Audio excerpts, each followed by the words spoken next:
Hello friends, welcome to শতবর blog. আশা করি তোমরা সবাই ভালো আছি। আমি ভালো আছি। ভোর 3টের সময় উঠে গেছি আর তোমাদের দাদা ভাইও রেডি হয়ে গেছে, আমার ভাইও রেডি হয়ে গেছে। তো আমি শাড়ি পরে রেডি হয়ে গেছি। তো এখন আমরা সবাই মিলে চলে যাচ্ছি। আমরা 4জন ছিলাম, আমার মামার ছেলেটাও ছিল এখানে। তো 2 ভাই, আমার হাজব্যান্ড আর আমি। তো 4জন মিলে এখন চলে যাচ্ছি আবার সেই জলের কাছে, নদীর ধারে আর কি। তো নদীর ধারে গিয়ে তোমরা দেখতেই পাবে। তারপরে আবার ফাংশন টানশন হচ্ছে, সব কিছু হচ্ছে। তো আবার আজকেই হয়ে গেলেই আর শেষ, আর কোনো কিছু নেই। তো এখানে সবাই ফানুস উড়াচ্ছে, আমরা দাঁড়িয়ে থেকে দেখছি, ভিডিও করছি। আর রাতের বেলা কি সুন্দর লাগছে, নাচ গানা, মনে হচ্ছে যেন এখান থেকে নাই যাই। তো যাই হোক, ভোরবেলা এরকমভাবে থাকতে থাকতে থাকতে ভিডিও এদিক ওদিক করতে, হাঁটাচলা করতে করতে, ওই যে আমার 2 ভাই ওদিকে দাঁড়িয়ে আছে। আমি কিছুক্ষণ ভিডিও করলাম, করে নিয়ে ভাইদেরকে তাকাতে বলছি, তাকাচ্ছে না। তো যাই হোক, তারপরে আমরা ওদিকটার ভিডিওটা করছি, মানে ছট পূজার ভিডিওটা আর কি। ওইদিকে নদীতে নেমে সূর্য ঠাকুরের ছবি নিতে হবে। ওই যে সূর্য ঠাকুর তোমরা দেখতে পাচ্ছ, প্যান্ডেল করা, ভালো করে ফুল টুল দিয়ে ডেকোরেট করা। আর এখানে সবাই এই যে এটা জলের মধ্যে তোমাদেরকে নেমে কিন্তু আমি দেখাচ্ছি এই জিনিসগুলো। তো তারপরে তোমাদের দাদাভাই ফোনটা নিয়ে নিজের ছবি টবি তুলে ভিডিও করে টোরে দেখাচ্ছে। কি সুন্দর লাগে রাতের বেলা, দিনের বেলা থেকে রাতের বেলাটা খুব সুন্দর লাগে, অন্ধকার থাকে, সে কারণে মনে হয় যেন একদম লাইট লাইট হয়ে আছে পুরো নদীর ধারটা। তারপরে ভোর হয়ে এসছে, এবার আমরা রেডি হয়ে জলের মধ্যে নামবো, কেননা অর্ঘ্য দিবে, সে কারণে জলের মধ্যে নামবো। নেমে তোমাদেরকে সূর্য ঠাকুরটা জুম করে দেখানোর চেষ্টা করছি। দেখতেই পাচ্ছ সারা রাত ধরে পূজা হয়েছে।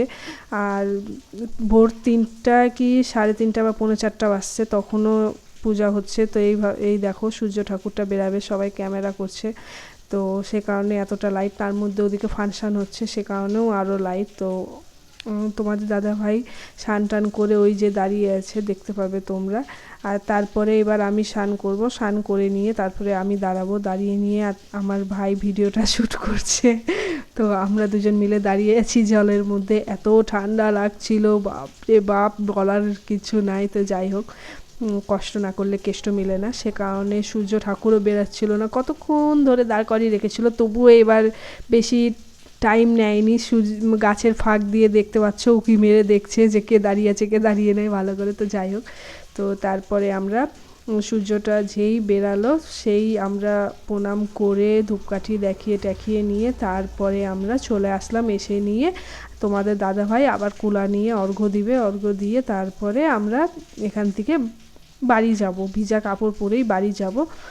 কাপড় ছাড়ার জায়গা করেছিল, বুঝতেই পারছো, নদীর ধারে কাপড় ছাড়ার জায়গা, সবাই মিলে একসাথে ছাড়বে। আমার ওই রকম একদম মোটেও ভালো লাগে না, সে কারণে আমি ছাড়িনি। তো বাড়ি চলে গেছিলাম, বাড়িতে গিয়ে তারপরে হাত পায়ে কোমর থেকে জল দিয়ে কাপড় জামা ছেড়ে টেরে তারপরে একদম লম্বা ঘুম দিয়েছিলাম ডালপুরি খেয়ে নিয়ে।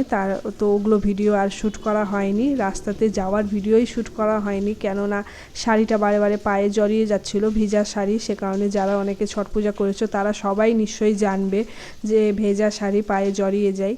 তো সবাই এখন উঠবে আস্তে আস্তে আস্তে আস্তে। তারপরে নারকেল ছোড়া হবে, ওগুলো নারকেল উঠা করবে, আমরা দাঁড় করিয়ে ওগুলোই দেখছিলাম।